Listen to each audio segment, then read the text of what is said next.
seu sangue, sem a qual nós não poderíamos estar aqui desfrutando de uma presença maravilhosa, de ter o rio de água viva dentro de nós, se não fosse por esse ato redentivo. Obrigado, Pai, pela presença do Teu Espírito em nossas vidas.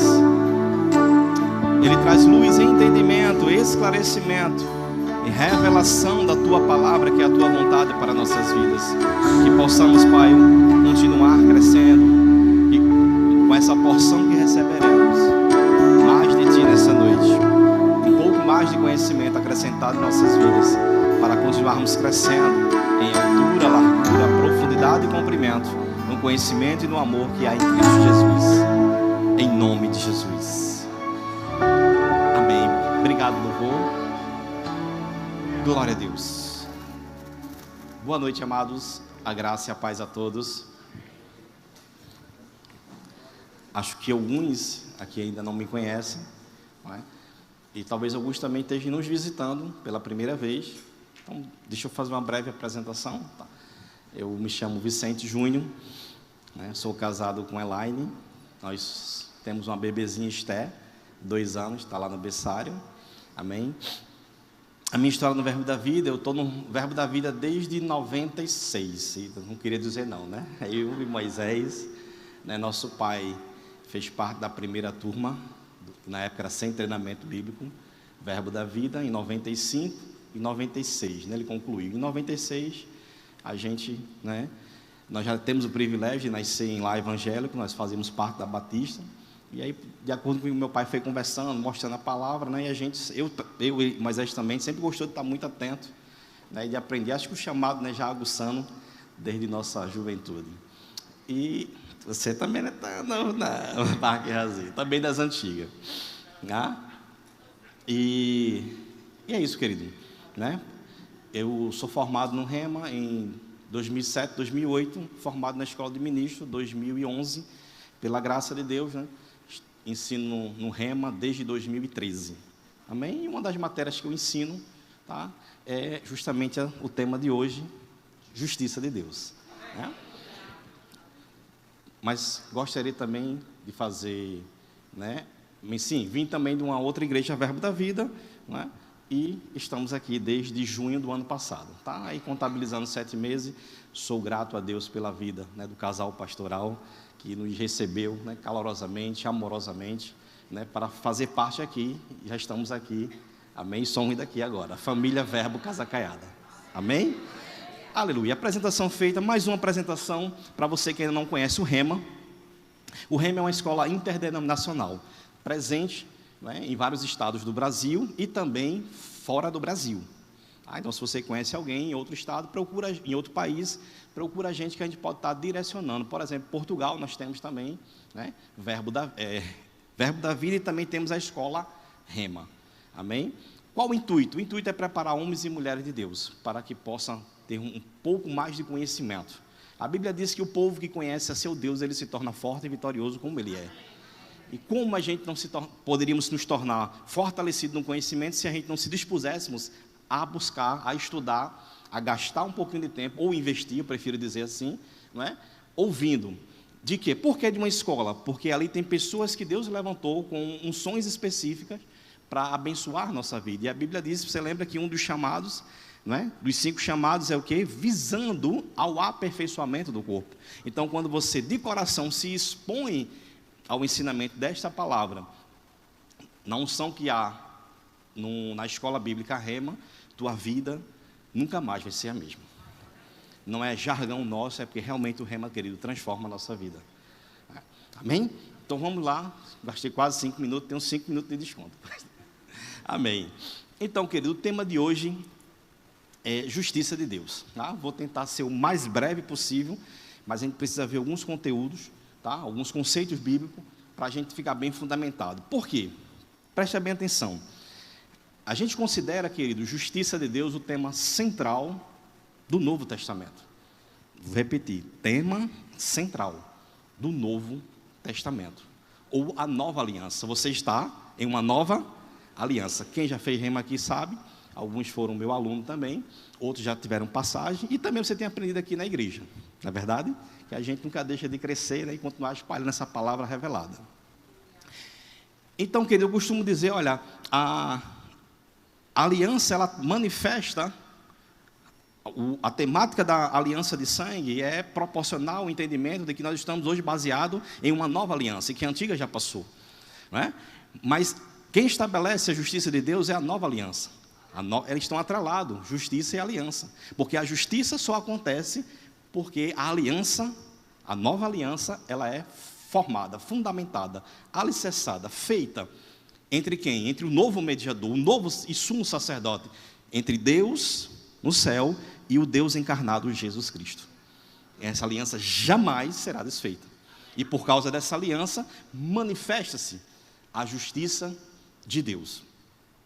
Então, querido, quando eu vejo algumas coisas assim que são um pouco, quando a gente diz central, não é que as demais assuntos bíblicos ou matérias que a gente vê no Rema, diga-se de passagem, a gente vê 23 matérias, a última matéria é você ministrando a palavra, amém? Por isso que você passa por 2 anos. O primeiro ano você recebe um certificado, o segundo você recebe um diploma, amém? Então, não é, mas é porque a justiça, você vai ver que a vida de louvor, Jesus fala que virá dias em que o verdadeiro adorador adorará o Pai em espírito e em verdade, por meio do Espírito que há dentro, vivificado. Só que a mulher não entendeu isso. Mas Jesus sabia do que estava falando. Isso se dá por quê? Por conta da justificação. Porque você tem livre acesso ao Pai e pode entrar em oração, como diz Hebreus capítulo 4, se acheguemos, pois, confiadamente junto ao trono da graça, a fim de recebermos misericórdia e socorro para a ocasião oportuna. Como é que você se chega se você não tiver o entendimento de que você foi justificado e do que é a justiça? Por isso que você vê muitas vezes alguns irmãos, não é criticando, mas infelizmente ainda não chegaram a um entendimento, e dizer, misericórdia, eu vou orar a Deus, né? E se Deus quiser me ouvir, rapaz, eu tenho que talvez me purificar, fazer alguma coisa para falar com Deus, para orar. Não, Deus só vai me ouvir se for de joelho. Não, Deus só vai me ouvir se for de madrugada. E cria alguns obstáculos de religiosidade para falar com Deus. Aonde a Bíblia diz, acheguemo-nos confiadamente. Mas como pode gerar essa confiança se você não tiver um relacionamento? Se você ainda tiver a cultura ou o ensinamento cravado na mente, da forma como se agia na antiga aliança, ei, você está em uma nova aliança. Na antiga aliança, quando viram um monte, quase que pegando fogo, soltando raios, disseram, oxe, vamos subir não. Moisés teve que ir. Então, encontro com Deus. Medo. De onde veio esse medo? Da queda do homem. Você percebe a importância? A gente, eu fui justificado, eu agora sou uma nova criatura. Amém, glória a Deus. Sabe, querido, porque a gente tem que retocar alguns pontos e sempre falar da justificação que há em Cristo Jesus, que nos capacita a realizarmos tal coisa. E é por meio dela que nós nos aproximamos a Deus. Porque justificação, querido, diferente de fé, ela não cresce. Talvez alguns estejam olhando assim para mim. Você não cresce em justificação e nem justiça. Não, não. Em fé você cresce, porque a Bíblia fala da medida de fé. Se tem uma medida, é que eu posso medir, então ela pode ser menor e crescer. E em justiça? Não, eu não cresço, eu fui justificado e ponto final. E em que eu cresço? No conhecimento do que é a justiça. Aleluia! Porque a fé vem pelo ouvir. E quanto mais eu escuto, ouço sobre justiça, deixo aquela palavra, aquele conhecimento penetrar no meu coração, atar o meu pescoço, gravar na tábua do meu coração, praticar e guardá-la, mais eu vou poder avançar, mais eu vou poder desfrutar da justificação que já foi feita, mais eu vou poder desfrutar da posição que Deus me colocou. E aí você olha, alguns homens de Deus, eu sei que existe o dom também, o chamado, mas alguns que se dispõem a buscar.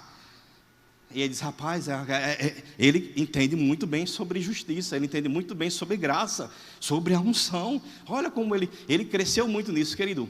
É uma posição que Deus nos coloca por meio de Cristo Jesus, quando você aceita Ele. Ponto.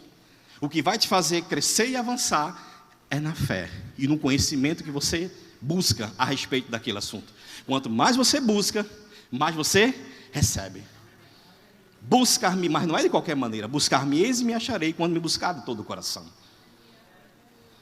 Se você busca crescer em um assunto sobre oração, você vai crescer muito naquele assunto de oração. Glória a Deus por isso. Se você busca crescer em aliança, você vai crescer muito. Vai ter muitos detalhes. E isso é bom para a sua vida. Mas um crescimento sadio, querido, é quando a gente procura crescer em todas as áreas.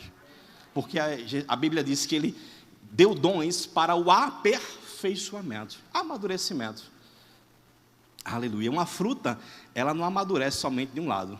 Quando ela está madura por completa. Aleluia. Amém? Introdução feita. Eu sei que é para estimular você a fazer o rema, porque a gente só tem pouco tempo. São 7 dias de aulas, de 1 hora e 10. Percebe quanto conteúdo a gente tem para aprender? E ali é uma base para que você possa continuar buscando e se esmerando. Mas hoje eu quero te deixar também com um gostinho de quero mais e poder entender um pouco algumas coisas que são colocadas. Então vamos lá. O que é a justiça? Se a gente perguntar a você, talvez alguns vão responder. Quem já fez o rema sabe, mas para você que está nos vendo pela primeira vez, pela televisão, pelo YouTube, pelos canais, que está aqui, não é? Que talvez faça parte de uma outra denominação, tenha escutado alguns conceitos, e a gente respeita, a gente só não é obrigado a concordar. Amém? Amamos você, respeitamos você, mas a gente vai seguir naquilo que Deus deu de revelação para a gente. Vamos continuar avançando. Então, querido, comumente é mal interpretado na Bíblia, e por alguns amados irmãos nossos, e aí por isso trava de exercer essa posição que tem em Cristo Jesus, que é a posição de justiça. Como assim? Porque se vê inferior. A queda do homem causou uma bagunça tão grande, foi tão forte, a queda de Adão, que trouxe ao homem, à humanidade, e dali para frente, aquela consciência de pesar, de peso, de perda, medo, vergonha, tão grande, tão forte, que o homem temia buscar a Deus.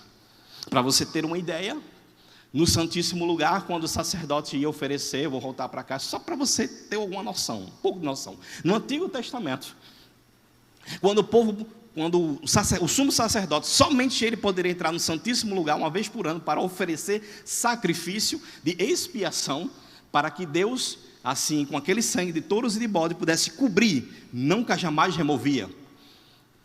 Porque a vida, o valor de uma vida está no sangue, e o valor de uma vida está entre uma vida e outra. Mas uma vida humana não poderia se comparar à de um animal. Por isso que havia imperfeição. E aquilo ali, por não ser na mesma categoria do homem, Deus apenas proveu por um tempo.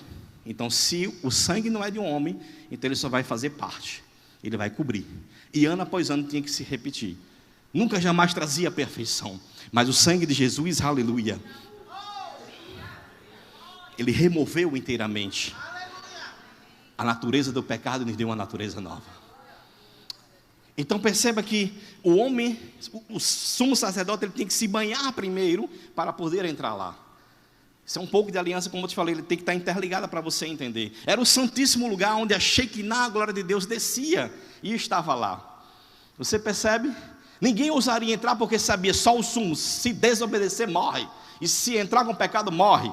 Ele tinha que primeiro aspergir o sangue sobre ele. Por isso que quando Davi vai buscar a arca e aquelas pessoas vai lá e toca, e você estiver fulminado, talvez ele tivesse até, né, bem perante a lei. Talvez ele fosse alguém que, olha, aquilo ali a gente podemos considerá-lo um justo, porque a gente não vê falha nenhuma. Não tem problema, mas ele desobedeceu no momento em que Deus disse, não é, quem tem que carregar os sacerdotes. Desobedeceu, pecou, chegou junto da glória de Deus, da presença de Deus, em pecado é fulminado. Porque Deus não compactua com o pecado. Satanás, quando ainda era Lúcifer, estava na presença de Deus, mas no momento em que ele desafiou a Deus, que subiu para desafiá-lo e querer o trono dele, aí Deus disse, se agora estás em pecado, você não pode mais estar aqui. Quem vai mais com você? Dou-lhe uma, dou-lhe duas, dou-lhe três, arrastou até essa parte, tudinho cai. Sentença de juízo. Queridos, a gente não pode confundir justiça com juízo. Juízo é atribuir aquilo que realmente é devido. Então, se a lei disser, matou tem que morrer, matou, morre. Se a lei disser, se roubar, corta a mão, então corta a mão aquele que roubou. Juízo, atribuir aquilo que realmente é devido, para que seja pago por aquele erro. Resumidamente é isso. Você vai encontrar algumas, talvez outras versões de conceito. Justiça, no dicionário brasileiro e português, é algo parecido, é se recorrer e buscar algo que você tem direito. A gente, com esse conceito, não poderíamos chegar ao entendimento do que é a justiça de Deus perante a Bíblia, ou perante a abordagem bíblica que fala sobre justiça de Deus. E a gente conclui, alguns filólogos da língua, né, e da tradução, né, da Bíblia, eles concluem que justiça de Deus é o ato, a posição em que Deus aceita como justo, como reto, o ato ou a posição de você estar diante de Deus como se o pecado nunca existisse. Aí dá dor na cabeça de alguns religiosos, que às vezes tentam estudar demais, mas não conseguem compreender. Como é que eu, ser humano, que cometo falha, posso dizer que não tenho pecado? Querido, nós vamos ver um pouquinho disso hoje. Em toda a propositura da nova aliança, da justiça de Deus, você não vai ver no Novo Testamento, pelo menos eu não achei, se você achar, por favor me diga, eu gosto de aprender e estamos sempre aprendendo. Você não vai ver a Bíblia colocar um cristão nascido de novo como pecador. Você não vê essa propositura. Quando Paulo fala lá no começo de Romanos, ele está falando de um salmo, que diz que ele, pecador, que ele era verme, está se referindo ao, então a gente tem que aprender também a interpretar quem está falando, como está falando e para quem está falando. A propositura bíblica, o homem justificado por Deus, através da obra redentora em Cristo Jesus, não se atribui a ele, dizendo que ele é um pecador, porque pecador se trata da natureza. A Bíblia diz, querido, em Efésios, que outrora nós éramos trevas, que a gente não merecia, que a gente era um pecador desrasgado da glória de Deus, e que, por natureza, éramos o quê? Por natureza, filho da ira. Natureza. O que é natureza? Aquilo que por meio dela possa vir a florescer ou a desencadear todo um processo. Então, natureza da fauna, então tem lá as características de toda a fauna, né? A natureza do homem, ser humano é uma, a natureza do animal é outra. Você entende? Cada um tem a sua natureza, e por meio dessa natureza se atribui certos atributos, que eles podem ser reconhecidos. Você está comigo? Vamos lá. Ainda não abrimos a Bíblia, então a gente vai abrir. Vamos tentar. Precisamos acelerar. Vê só. Então eu preciso entender, porque Jesus ele veio para restaurar aquilo que havia sido perdido. Eu preciso entender também, porque se eu não compreender a tríplice formação do homem, eu não vou conseguir entender sobre a justificação. Porque eu ainda acho, porque cometo um pecado, sou um pecador. E aí onde você vai entender que pecador se trata de natureza, e não mais de ato.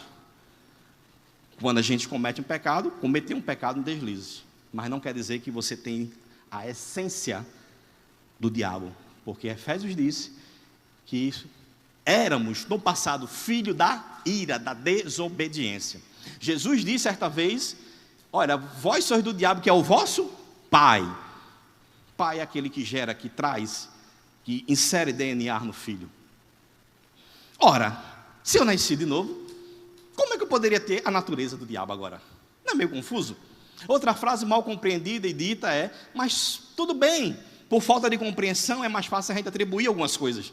Então nós somos um pecador remido. Há muito tempo eu sempre me perguntei, quando eu comecei a estudar, comecei a compreender a definição das palavras, conceito, diz assim, pecador é aquele que tem a natureza pecaminosa, que pega por estilo, por natureza. Então para ele o pecado era comum. Remido é aquele que está livre e desobrigado de toda a obrigação, ou resgatado. Mas como é que eu posso ser livre e preso ao pecado ao mesmo tempo. Não dá para... Percebem que esse conceito também não condiz com o conceito da nova aliança, com a propositura sobre a justificação do homem. Não dá, não bate. A Bíblia diz, querido, em 2 Coríntios capítulo 5, e esse é o tema, o texto base para a gente, né, desenvolver justiça, se estiver aparecendo aí. Aquele que não conheceu o pecado, Deus o fez pecado por nós, para que nele quem? Cristo. E quando você lê todo o contexto do capítulo 5, você vai ver que está falando sobre Cristo. Então, Cristo não conheceu, que ele não se relacionou, ele não cometeu o pecado. Ele apenas tomou sobre si, a gente vai ver isso. Aquele que não conheceu o pecado, ele, quem? Deus o fez pecado por nós, para que nele quem? Cristo, fôssemos feito uma nova criação. Que criação é essa? Justiça de Deus.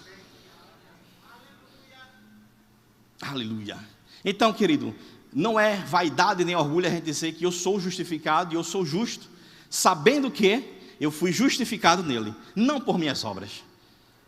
Nossas obras eram como trapo de imundícia. Os judeus pecaram, os gentios também pecaram, se igualaram nisso. Romanos diz isso, no capítulo 1, 3. Todos pecaram e destituídos estão da glória de Deus. Daqui a pouco a gente abre lá, vamos voltar aqui. Então, vamos entender um pouco da nossa origem, para a gente saber. Por que então a Bíblia fala, ora pecador, ora justificado, justo? Porque, querido, Deus, quando Ele cria, e a Bíblia diz que nós somos, em Salmos capítulo 8, nós somos como a coroa da criação de Deus. Que é o homem para que dele te lembres, nem o filho do homem para que possas lembrar. Fizeste-o, no entanto, um pouco menor do que Deus, e de glória e de honra. Somos a coroa da criação de Deus. Veja que coisa linda. E desse-lhe domínio, vê que coisa linda, sobre todas as obras da tua maior terra que ele fez, todinha. A nenhum outro ele disse isso. A nenhuma outra criação. Essa minha, você, ao homem ele disse, é seu. Nem o nome aos animais Deus ousou a dar, do nome que você chamar será dado. Sujeite, Adão, a terra, subjugue, governe. Quem mais ele disse isso? O homem estava em uma posição de justiça, justa. O que é isso? Correto. Posição favorável, que Deus aceita. Deus não aceita pecado. Deus aceita o que é justo, o que é correto, o que é reto diante dos seus olhos. Então, ele cria algo, e quando ele cria algo partindo de si mesmo. Porque esse corpo, ele parte do pó da terra. Porque para o homem ter o que? Relacionamento com a terra que ele estava criando. Mas a essência do homem é o que? O espírito. Quando ele sopra o que? Algo que está nele. Façamos o homem segundo a nossa imagem e semelhança. Que outra criação ele chegou a dizer isso? E soprou. Depois que ele sopra o quê? O fôlego de vida, que o homem passa a ser alma vivente. Então vamos entender algo. A alma não é o espírito. Mas se eu quiser ir para outro texto, grego, aramaico e tal, a Bíblia diz, querido, que por boca de 2 ou 3 testemunhas, a palavra é confirmada. Então vamos confirmar no Novo Testamento 2 passagens que falam que a alma e o espírito elas são separadas. 1 Tessalonicenses, capítulo 5, lá pelo finalzinho, se você deve lembrar, verso 18, 19, por aí. 23, diz assim, né? Conservemos, pois, íntegro e irrepreensível para aquele grande dia, nosso espírito, alma e corpo. Mas vamos ver para mais um outro. Hebreus capítulo 4, verso 12. Porque a palavra de Deus é mais penetrante do que uma espada de 2 gumes, a ponto de dividir junta e medula, e está falando de carne, alma, espírito. Então não venha me convencer do contrário do que a Bíblia já disse que é. Não adianta. O homem, concluímos. E aí você tem um livro maravilhoso, fininho, que vai te explicar muito bem. O Homem em 3 Dimensões e o Espírito do Homem, de Kenneth Hagin. Ele vai falar sobre essa propositura muito fácil e simples. Na palavra de Deus é somente você crer. Não precisa inventar muita coisa. Então, o homem ele é um espírito e ele recebe, ele vem de Deus. E o que vem de Deus é algo impuro? Não, algo puro. Deus justo? Homem justo, é a criação, Deus está formando. Ele não ia formar algo diferente. Ele não ia formar algo que tivesse a natureza do diabo. O diabo já tinha caído. Oxê. Que loucura é essa? Alô? Vamos ter bom senso. Né? Cuidado para a gente não estar atribuindo coisas a Deus que Deus não fez. Somente para satisfazer o nosso entendimento, porque a gente não consegue alcançar uma outra coisa.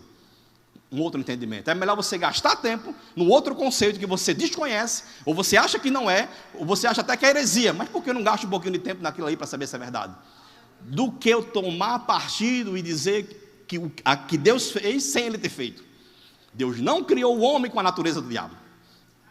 Natureza pecaminosa. Natureza de morte. O homem ele possui uma alma, ele está ligado ao seu espírito, é abstrato. O corpo volta para o pó. O espírito ele carrega consigo a alma. Mas eles são distintos. Não se separam, mas tem divisão. O que é a alma e o que é o espírito. Aleluia. Outro detalhe que a gente precisa saber é sobre o conceito de morte na propositura bíblica. Porque se você for a vários dicionários, cada um vai trazer morte, desaparecimento, tal. Mas estamos aprendendo conceitos bíblicos. Amém? Ensinamentos bíblicos. Na Bíblia, você não vai ver claramente, morte é isso. Não, não tem. Mas você vai ver o significado da morte sendo atribuído àquela palavra. Quando Adão peca, e Deus disse, olha, no dia que pecares ou desobedeceres, morrerás. E alguns querem justamente, por não compreender, aí trazem, não, mas Adão viveu quase 1000 anos, então realmente ele morreu ainda num dia. Não, não tem sentido. Tem uma tradução que diz assim, comendo, morrendo, certamente morrerás. Desobedeceu, certamente, é certeza. Morrerás, ou morrendo, morrerás. Mas o homem continuou vivo, se a gente fosse olhar pela ótica natural do que a gente conhece, né? Está acordado, sopro de vida, soprando, né? Vivendo, correndo. Então ele morreu onde? No espírito. A morte ela está relacionada ao espírito do homem com a vida. Quem é a vida? Deus. Eu sou o pão da vida. E Jesus veio para devolver a vida. Essa é a morte espiritual que conhecemos. O homem, o espírito do homem continua lá, porque o espírito é a vida. A Bíblia diz, se tira do fogo de vida, ele morre. Quando o espírito sai do corpo, ele morre. Então o espírito estava lá. Continuou em Adão depois que ele pecou ou não continuou? Continuou, senão ele tinha caído, duro. Então que morte é essa? Morte está relacionada à separação da vida, que é Deus. Quando o homem morre, quando Adão pecou, e essa morte passou a todos os homens, nós vamos ver aqui daqui a pouco, em Romanos capítulo 3, porque todos pecaram, e o salário do pecado é a morte, isso é uma regra de Deus estabelecida por Ele. Quando o homem peca, ele morre, se separa da vida de Deus. Por isso que aí causa coisas que ele não conhecia antes, vergonha, medo de estar dentro de Deus. Deus descia na viração do dia para ter conversa com Adão. Por quê? Porque ele não tinha pecado. Relacionamento pessoal com o próprio Deus. Aleluia. Imagina Deus, querido, que criou a sua criação para ter comunhão. Percebe que através das alianças Deus procura aproximação. Ele aparece na sarça por detrás, mas querendo. Sabe, eu vejo, quando eu leio, eu vejo uma outra ótica, eu vejo assim, como se Deus, né, aquela vontade de querer se aproximar novamente, está vendo o homem face a face, que ele possa ver novamente. Mas Deus sabe, não, minha glória vai fulminar. Mas ele disse, deixa eu te ver, esse homem nenhum me verá e viverá. Era por causa do pecado. E Deus providenciaria isso, essa solução, através da obra redentora de Cristo, de uma vez por todas. A morte física é a separação do espírito desse corpo físico, ele para de ter contato com este mundo. A Bíblia diz em Eclesiastes que aquele que parte, que está do outro lado, não tem mais contato com o lado de cá, e nem o lado de cá com o lado de lá, a não ser por meio do dom de discernimento de espírito. É outra coisa, você vai aprender em um outro momento, senão a gente não chega lá. E a Bíblia fala sobre isso no Novo Testamento, tá? E o que é a morte eterna? São 3 tipos de morte. Você não vai encontrar algo diferente disso, não. A morte eterna é justamente a separação eterna do ser humano para com Deus, que é aquele que vão ser lançados no juízo eterno no lago de fogo e enxofre, e vão receber de volta o seu corpo imortal, mas não glorificado, para ser lançado. Está dentro do lago de fogo e enxofre, um espírito junto com a alma e habitando no corpo, e sofrerão eternamente. Não dá para entrar em muito detalhe, mas só vou lembrar de um, que é quando o Apocalipse deu o mal que era seu de volta. Era o quê? Se o espírito já está lá no inferno, é o corpo. Jesus disse, não tem mais, aí foi o próprio Jesus, eu gosto, porque é a passagem dele, não tem como a gente partir para muita interpretação. Não tem mais aquele que depois de matar nada pode fazer, tem meio antes. Aquele que depois de matar tem poder para lançar no inferno tanto o corpo como a alma. Hashtag fica a dica se você está aqui e ainda não tem uma aliança com Deus. Pense, temos tempo ainda.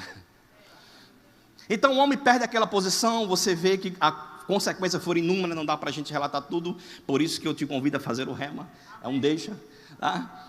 É um gostinho para você ter e buscar mais conhecimento. O homem perde aquele relacionamento, ele passa a ter a natureza de Satanás, porque ele desobedeceu, dando ouvido a Satanás, e isso é uma verdade. O governo do mundo passa a ser de Satanás, isso é uma verdade, porque quando ele tenta Jesus, o diabo diz, tudo te dareis, porque a mim foi entregue. Entregue por quem? Em Adão. E se não fosse uma verdade, não seria uma tentação. Jesus diria, para trás de mim, tu é mentiroso, isso aí não é teu não. Jesus não repreendeu por causa disso. Ele repreendeu o quê? A postura, o conceito errado e aquilo que ele queria. Era adoração para ele. Jesus disse, para trás de mim, Satanás, porque só a Deus se curvarás e darás culto. Jesus não repreende o fato de ele ter feito isso, entende? Repreendeu aquilo que ele queria. Querido, eu costumo dizer que muitas vezes revelação, ele vai estar simplesmente num detalhe bíblico. Se você ler com calma, uma vírgula, e parar, você vai conseguir entender algumas coisas. Amém? Então vamos lá. Então o homem pecou, ele ficou destituído da glória de Deus. Para a gente resumir e a gente avançar. Passa toda a história bíblica, como o assunto não é aliança, foi feitas as alianças para Deus estar perto do homem, e Deus, por meio das alianças, providenciou algumas coisas, e justamente quando foi implantado o tabernáculo, que ele pudesse oferecer sacrifício, para que Deus pudesse perdoar. E, na verdade, ele estava cobrindo o pecado. Chegamos então na nova aliança, porque a antiga era apenas o quê? Sombra das coisas que viriam. Então nós estamos na nova aliança, baseada em superiores e melhores promessas. E uma delas, aleluia, é ser justificado por Deus através da obra redentora de Jesus Cristo. Romanos, capítulo 3, eu vou ler rapidinho. Após o apóstolo Paulo falar sobre no capítulo 1 e no capítulo 2, e uma parte do capítulo 3, ele conclui que tanto judeus como gentios eles pecaram e destituídos estão da glória de Deus. Aí ele diz no verso 20, 3:20, visto que ninguém será justificado diante dele de quem? De Deus, por obra da lei, em razão de que pela lei vem o conhecimento do pecado. Mas agora, sem lei, se manifestou, aleluia, tornou-se presente, visível. Sem lei, se manifestou a justiça, de quem é a justiça? Dele. É ele que faz, é ele que atribui. Mas por meio de algo, testemunhada pela lei e pelos profetas. As duas principais classes do Antigo Testamento. Justiça de Deus, mediante, testemunhada por quê? Porque testemunhou, querido, que nem a lei nem os profetas puderam fazer o que a nova aliança, Jesus Cristo, iria fazer. Foram testemunha, porque a lei veio somente para apontar e fazer com que avultasse a ofensa. A lei é testemunha de que veio realmente um justo que cumpriu as exigências da justiça. Aleluia. Eu não vim revogar a lei. Quando ele disse eu vim cumprir, é fazer com que a lei cumprisse nele. Porque no final dos evangelhos ele diz, eu vim e agora que se cumpriu em mim o que a lei e os salmos e os profetas disseram, está tudo cumprido. Então a lei e os profetas é testemunha. Justiça de Deus, agora, mediante a fé. Isso é o que dá nó na cabeça de muitos. Eu não faço nada, como é que eu vou ter o direito de estar diante de Deus, de chamar Deus como Pai? Eu, um miserável, um pobre, pecador, mais vil pecador, Como é que eu vou chamar Deus de Pai? Para não atribuir outros adjetivos. Por falta de conhecimento, que é pela fé. Mediante, não é por obra da lei, não é pelas obras do profeta, não é por profecia, não é pelo como você ora, aleluia. Não é quantas vezes você toma ceia ou deixa de tomar, é pela fé. E você aprendeu o que é fé, a certeza de coisas que se esperam, plena convicção de fatos que você não vê. Você recebe essa justificação onde? No seu homem interior, que nasce de novo. O homem, quando peca, ele morre espiritualmente, consequentemente, a sua alma começa a ser bagunçada. Por quê? Porque ela começou a ser afetada pela nova natureza que tinha lá, que era pecaminosa, e, consequentemente, o corpo. Assim também, quando o homem aceita Jesus, ele é justificado aonde? Primeiramente no espírito, que foi onde ele morreu. A alma, ela pode ser renovada e restaurada pela palavra. E o corpo, receberemos naquele grande dia. O sacrifício, a redenção e a remissão de Jesus Cristo, ele atingiu todas as esferas do homem. Porém, cada um vai seguir uma ordem. Instantaneamente aonde? No espírito, quando aceita Jesus. Progressivamente na alma, se ele decidir transformar o seu entendimento, ou renovar pela transformação metamórfica, metamorfose, algo de dentro. Algo que está dentro da sua natureza transforma a sua alma. Alma cebosa. Já ouviu essa frase? Mas é mesmo. Cheio de conceito errado, de ceboseira do diabo. Não presta para nada. Precisa ser renovada. Enquanto você não... E que é renovamento? É Jesus? É não. É você, lindão, e eu.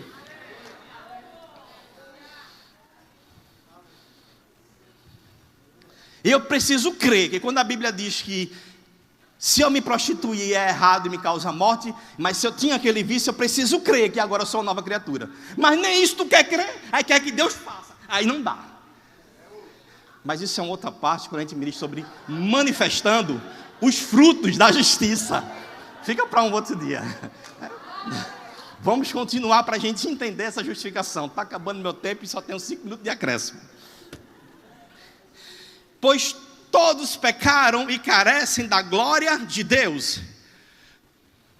Justiça mediante a fé em Jesus Cristo para todos e sobre todos, não há distinção, grego ou gentil. Pois todos pecaram, destituídos e estão da glória de Deus, sendo justificado gratuitamente por sua graça, mediante graça, um favor imerecido. É uma das características que a gente aprendeu muito bem domingo, e uma delas é favor imerecido, capacidade.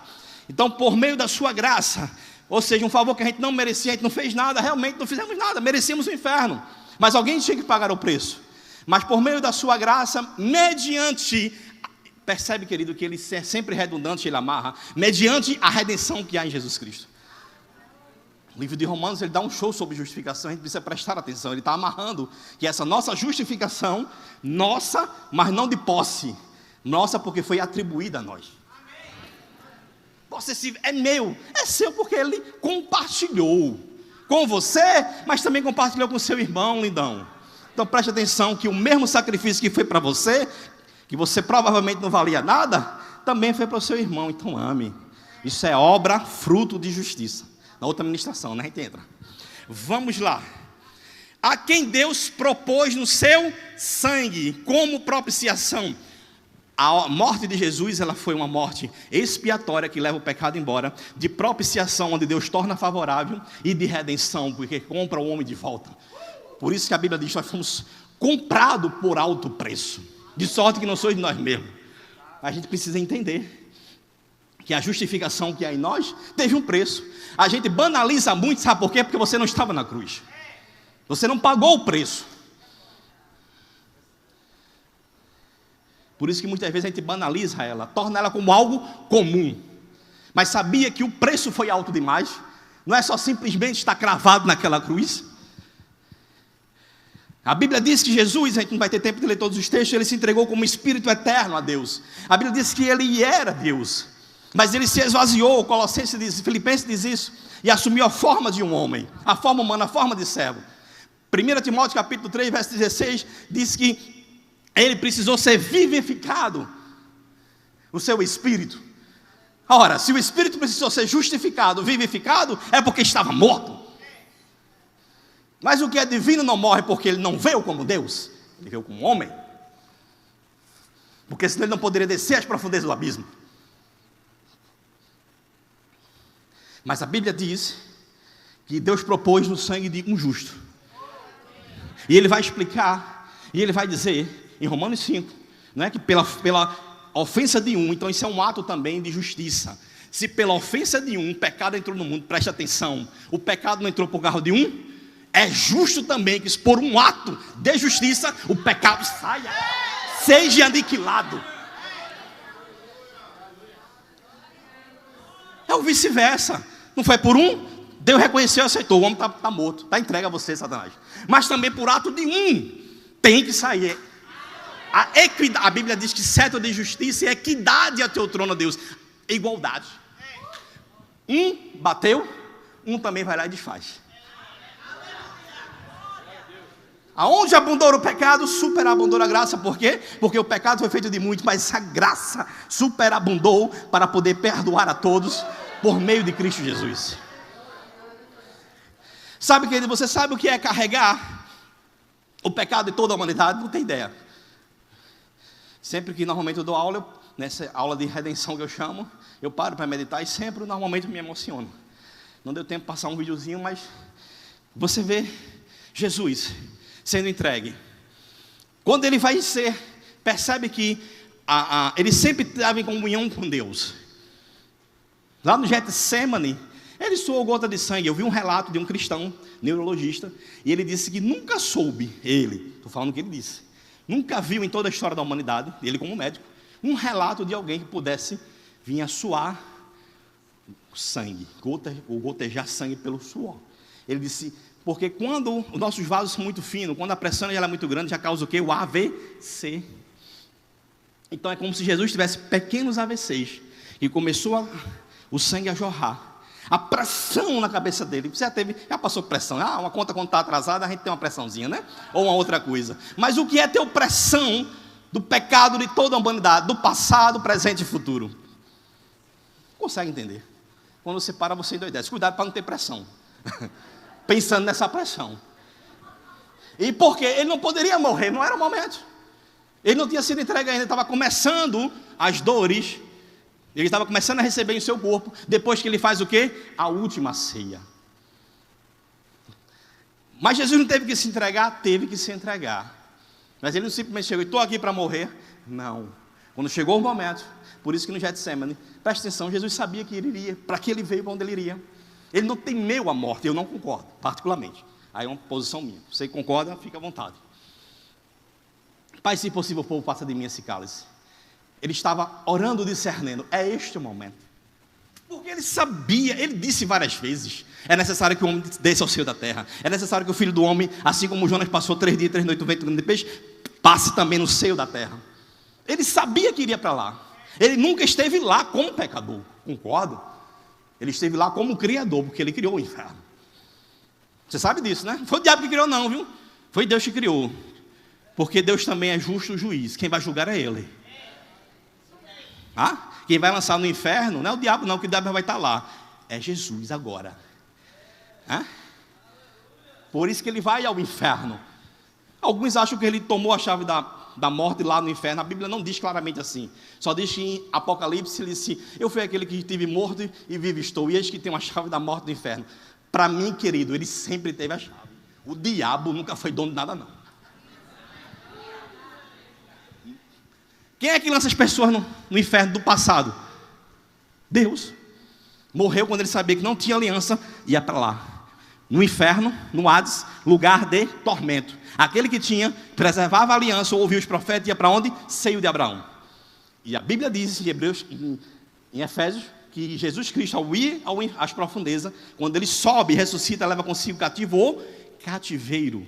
O seio de Abraão, não dá tempo para a gente explicar muita coisa. Vá fazer o rema. É só para você entender. É Ele que dentinha. Porque Ele é o dono da vida.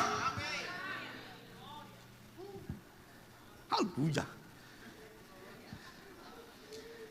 Ele disse, minha é a terra e tudo que nela há. É Ele que julga. Foi Ele que julgou Satanás. É Ele que julgará toda a humanidade. Jesus, então, Ele vai àquela cruz, Ele é açoitado. Em seu livro, A Festa da Redenção, o pastor Manassés Guerra, que também é do Verbo da Vida, ele fez uma pesquisa e cita algumas falhas no juízo de Jesus, bem interessante. Uma delas é, Jesus foi açoitado, e isso era um tipo de punição. Ninguém pode ser punido 2 vezes pelo mesmo crime, e depois ele é crucificado.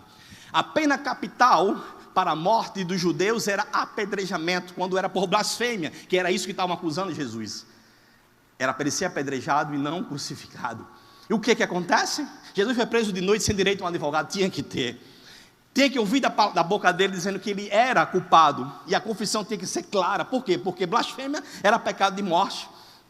A pessoa eles tinham, o juiz e os sacerdotes tinham que ter certeza absoluta que a pessoa estava sã. Meu amigo, tu vai assumir esse crime mesmo? Tu fez isso mesmo, tu vai morrer. Não é de qualquer jeito, de qualquer maneira. Então foi um arrumadinho, um ajeitadinho. Desde aquele tempo já tinha. Não era brasileiro, mas foi hebreu. Jeitinho. Por que todo esse detalhe e outros? Porque você vai prestar atenção na justificação de Jesus. Aleluia. Ele morre, então ele é levado à cruz, e Pilatos ainda diz, eu não vi mal, blasfêmia. De novo tentando, né? Aí disse, o que vocês querem? Bom, é costume de vocês soltar, você conhece a história, salte Barrabás. Aí, no último 47 do segundo tempo, Pilatos ainda diz, e este? O que vocês querem? Pilatos estava lavando a mão. Crucifica-o. Agora você vai entender, porque eles passam tanto perrengue. E deixa que o sangue dele caia sobre nós e sobre nossos filhos. Alguns aqui devem lembrar dessa passagem. E é assim que está. Depois você lê lá a narrativa do julgamento de Jesus perante Pilatos. Com calma. Então Jesus, ele é crucificado naquele momento. Sem muitos detalhes, né? O seu espírito, quando ele diz, Pai, a ti, Deus. Por quê? Porque ali ele já estava assumindo o pecado de toda a humanidade sobre ele. E aí onde o autor Manassés Guerra faz uma observação muito interessante. Ele não só assumiu o pecado, quando ele assume o pecado, ele não cometeu, entenda. Ele, justo, andou perante a lei, os profetas e os salmos. Perfeito, mas tudo tem que se cumprir nele. Mas ao ele deixar que matassem ele, Satanás achou que estava vencendo. Matamos o Filho de Deus. Se entregou. Oxê, ele via com grande poder, mas quando ele estava pendurado na cruz, transfigurado, igual à humanidade, toda cebosa, se batia na gente, curava e expulsava demônio. E agora? Ele ali, ó, o espírito dele todo transfigurado. Isaías 53, você conhece bem, né? Oprimido de Deus. E o Salmo 22, 23 e 24, muitos salmos são messiânicos. Talvez não em todo, mas uma parte sim, porque no 22 ele fala sobre cães perseguindo ele, tal. Aí você diz, isso era para Jesus? Em um versículo ele diz assim, sobre minha túnica lançam sorte. De quem foi? De Jesus. Era uma inspiração do salmista falando sobre o sofrimento de Jesus. Por isso que no 23, o Senhor é o meu pastor, é como uma declaração dele, dizendo, em verdes pastos me faz deleitar abundantemente, né? Me guia, né? Ainda que eu ande pelo vale da sombra da morte, porque ele iria andar. Teu cajado me consola, você conhece a história. E no final ele diz o quê? Preparas para mim, na presença dos meus inimigos. Você sabe a celebração, né? Está chegando lá. Só um pouquinho. Deus meu, por que me desamparaste? Porque até aquele momento Jesus não sabia o que era estar separado de Deus. Vivo, respirando, o Espírito lá, mas sem a vida zoer de Deus. Porque quando ele assume o nosso pecado, o seu espírito se torna pecado. Natureza de Satanás. Aí dá nó na cabeça de muito teólogo. Mas porque o texto diz, não sou eu, é a Bíblia. 2 Coríntios capítulo 5, aquele que não conheceu o pecado, Deus o fez pecado. O pecado ali é substantivo. É a natureza, a propriedade. Pecaminosa. Hashtag fica a dica. Detalhe está, revelação está muito no detalhe. Então está correto. O autor Manassés Guerra faz essa observação muito importante para a gente poder entender como foi a nossa justificação.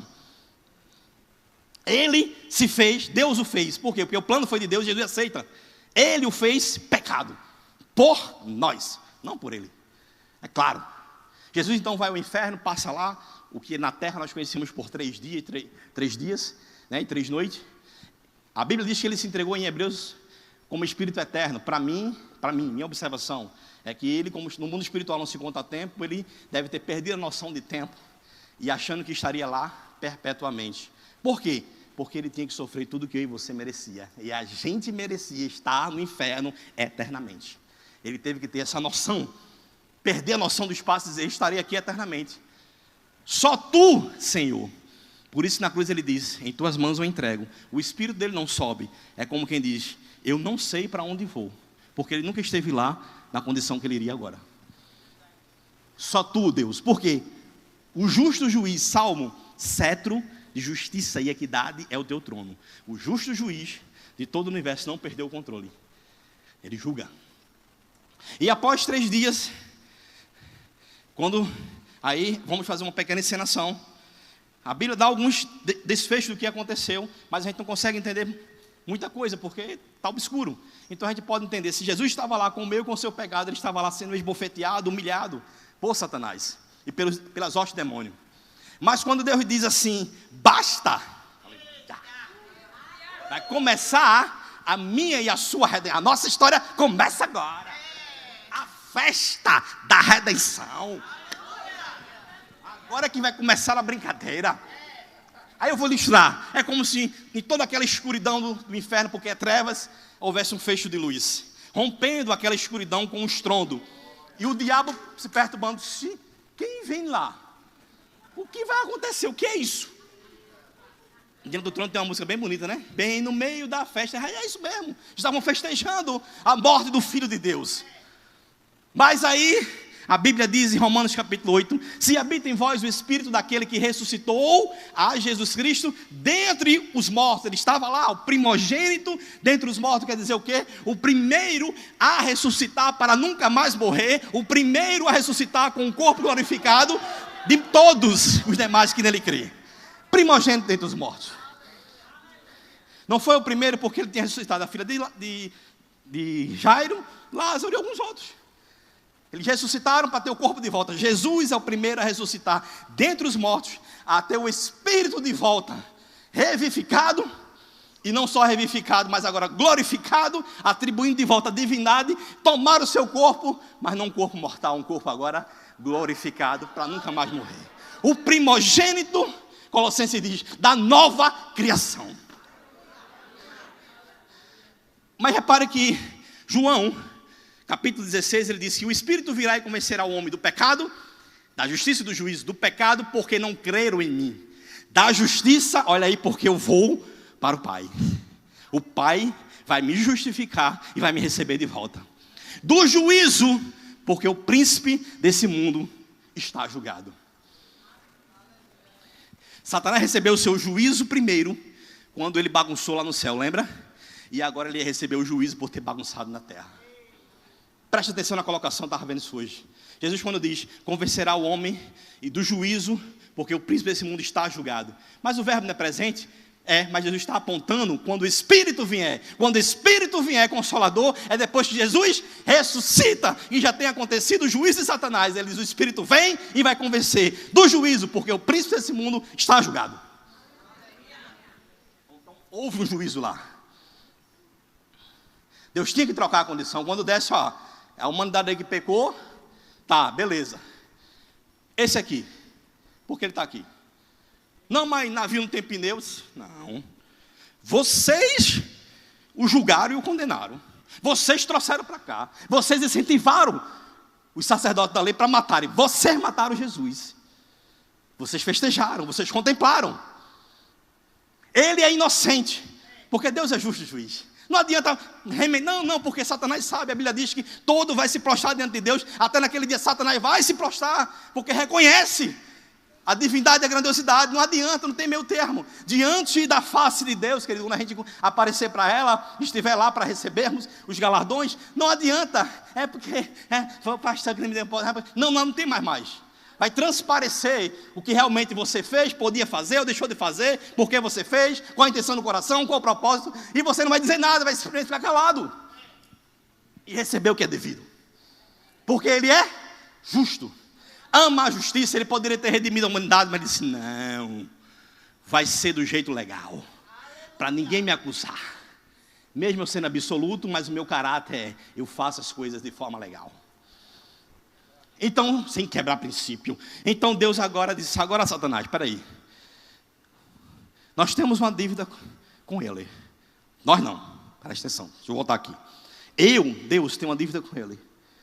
Porque ele morreu e sofreu aquilo que ele não precisava. Você, de promotor acusador, você agora é réu. Não tem ninguém para lhe acusar, para lhe defender. Sentença final, exato. Julgado. Príncipe desse mundo está julgado. Sentenciado ao lago de fogo e enxofre. Acabou-se. E o diabo sabe que não tem mais. Volta para ele. E uma narrativa interessante lá em Salmos capítulo 2, quando diz assim, tu és, acho que é o 7 e 8, diz assim, tu és meu filho amado e eu hoje te gerei. Compactua com o que diz lá em Hebreus. Está falando de quem? De Jesus. Aí o 8 diz assim, o que queres que eu te faça? Pede-me que eu te darei as nações como herança. Agora, aleluia. O diabo usurpou aquele lugar de principado e de governo da terra. Jesus não, conquistou. Aleluia. Ali é o diálogo. Eu sei que às vezes tem até música, a gente canta, Deus me dá as nações. O que foi que você fez para receber nações? Como herança. Como herança. A Bíblia diz, Deus diz, pede-me, tu és meu filho amado, eu hoje te gerei, novamente te gerando. Te gerei quando te coloquei no mundo e agora te gerando novamente para te devolver a divindade. É justo que você volte para lá, mas espera aí. Tapadada não se tira. Você apanhou, foi cuspido, morreu uma morte de cruz e você está aqui pagando aquilo que não mereceu. Não posso tirar isso. É fato. Mas pede-me, pois, que eu te darei.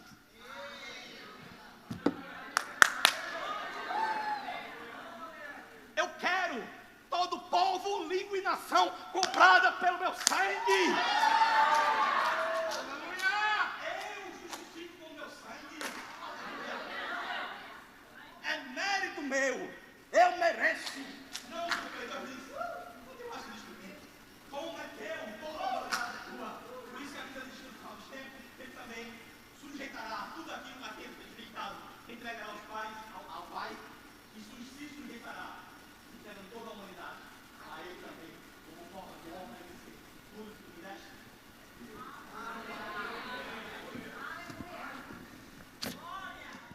Mas não fique só na minha palavra, faltava ele ressuscitar e ir ao céu, porque em aliança você entende que o sumo sacerdote precisava apresentar o sacrifício a quem?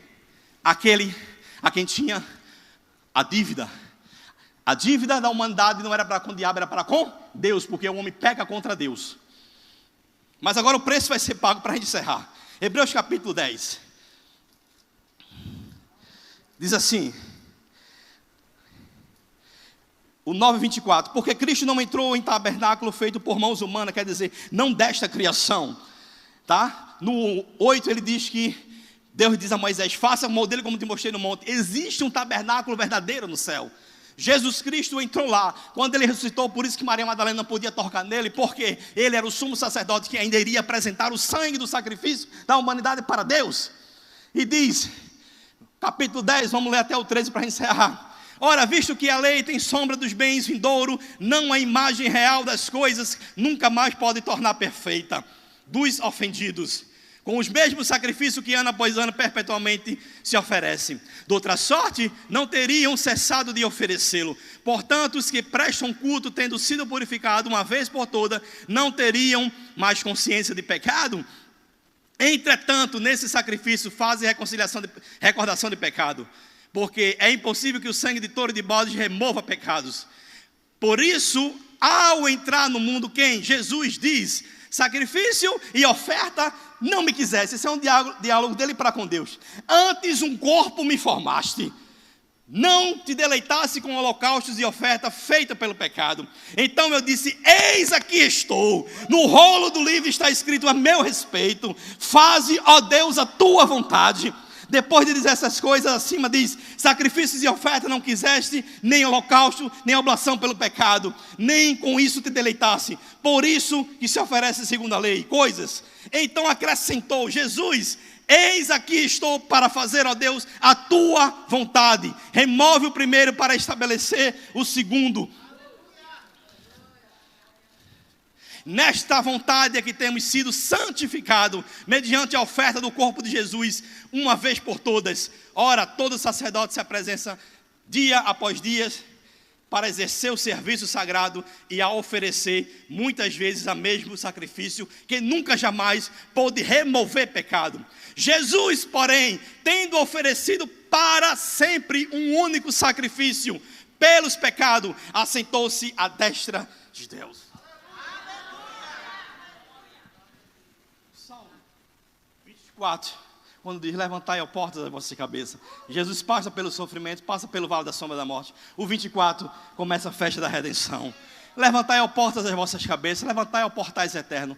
Porta não tem cabeça, eram os anjos que guardavam o quê? A entrada do salão celestial, o sumo sacerdote, o santíssimo lugar. Eles nunca tinham visto, até aquele momento, a criação do homem, nenhum homem chega lá. Jesus foi com o seu corpo glorificado. Corpo diferente, não era angelical mais, mas era um corpo do homem mais glorificado, diferente. Quem é esse que entra lá? Mas o outro reconhece, este é o Senhor forte, poderoso na batalha. Abram-se portais eternos, para que entre o Rei da Glória. Aleluia. Ele chega diante de Deus. O último ato. Aqui está o sangue. Preço pela humanidade é meu, eu compro todos. Justifico todos eles através do meu sacrifício. Trago de volta para você. Agora eles têm livre acesso ao trono da graça. O véu foi rasgado, porque eu agora vou dar um novo nascimento a todo aquele que crê no meu. Precisamos parar por aqui, querido. É para a gente entender que para mim você foi de graça. A redenção e a salvação. Mas para você compreender um pouquinho mais, que houve um alto preço. Quando a gente diz o preço foi alto, medite nisso. Você que está aqui nessa noite, o louvor já pode vir.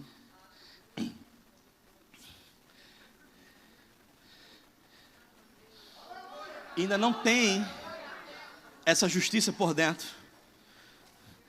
Uma das coisas que a injustiça que foi o pecado trouxe foi você ter medo, você ter angústia, você não tem paz. Mas a Bíblia diz que em Romanos capítulo 5, que justificado pois, mediante a fé temos paz com Deus. Você que quer ter essa paz aí, o mundo aí fora não vai te dar, a festa não vai te dar, a bebedice, a entrega aos prazeres da carne não vai te dar. Você sabe disso, porque você já experimentou. E depois que você acorda, você se sente um lixo, um bagaço, porque não satisfaz aquilo, o vazio que o homem tem da existência, da natureza zoé de Deus. Porque só quem preenche o vazio que está lá, só quem preenche o lugar de morte com vida, se chama Jesus Cristo. Por quê? Porque você viu um pouquinho agora, o sacrifício foi alto demais.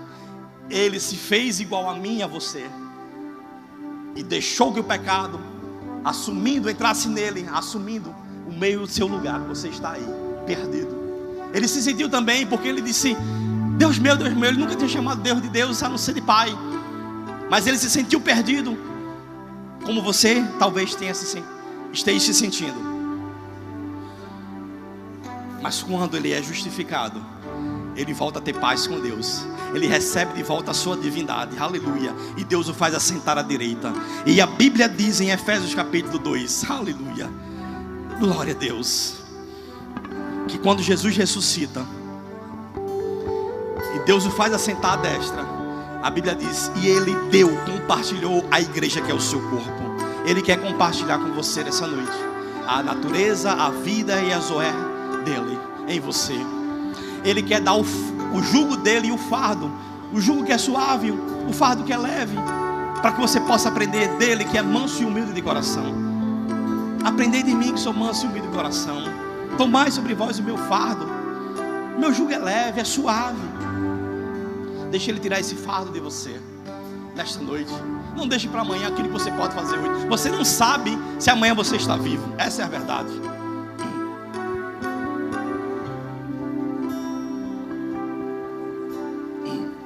Eu não vou continuar muito, porque para mim Jesus não é nem mercadoria, ele é. Quanto mais mercadoria barata que fica da feira, né, que se oferecendo tantas vezes.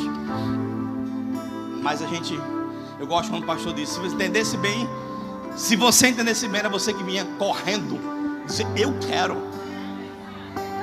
Mas às vezes é um apelo, a gente entende, às vezes é o Espírito nos usando, tá? Você talvez esteja aí preso e amarrado por algumas coisas, e aí, enquanto o Espírito está trabalhando dentro de você, a gente aqui, né, ora, zela um pouco, insiste um pouco, para que você crie coragem. Sabe, de tudo que o diabo conquistou do homem, uma coisa ele não pôde, é o direito de livre-arbítrio, escolha. Mesmo preso no pecado, se você disser, Jesus, eu quero você, o poder do Espírito vai até você. Ele não pede permissão, porque a Bíblia diz que ele nos arrancou. Arrancar é você fazer algo com muita força, sem precisar pedir, rapidamente. Nos arrancou do império das trevas e nos trouxe para o reino do Filho do seu amor. Você vai ser arrancado das trevas, mas presta atenção, você não vai ficar vagando. Você vai ser enxertado no reino do Filho do seu amor. Você vai ganhar uma nova família que quer te amar, quer cuidar de você.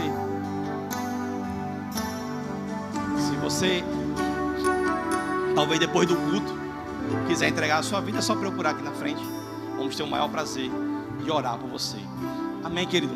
Eu espero que você tenha contribuído um pouco com o teu crescimento. Que Deus continue abençoando a tua vida. Amém? Deixa eu só fazer menção a alguns livros. Aí não tem ainda, mas hashtag fica a dica, Paulo. Festa da Redenção, Pastor Manassés Guerra, do Ministério Verbo da Vida. E.W. Kenyon, 2 tipos de justiça e identificação. Você pode se esmerar mais nessa palavra e tanto mais se aprofundar. E as crônicas do Davi no reino do Messias. O mesmo autor da Manassés Guerra, ele vai fazer uma alusão muito bacana, uma história, trazendo a revelação do Salmo 22, 23 e 24. Eu recomendo que você possa adquirir para fortalecer o teu conhecimento. Amém? Deus abençoe. Obrigado, pastor. Obrigado, Cris, pela confiança.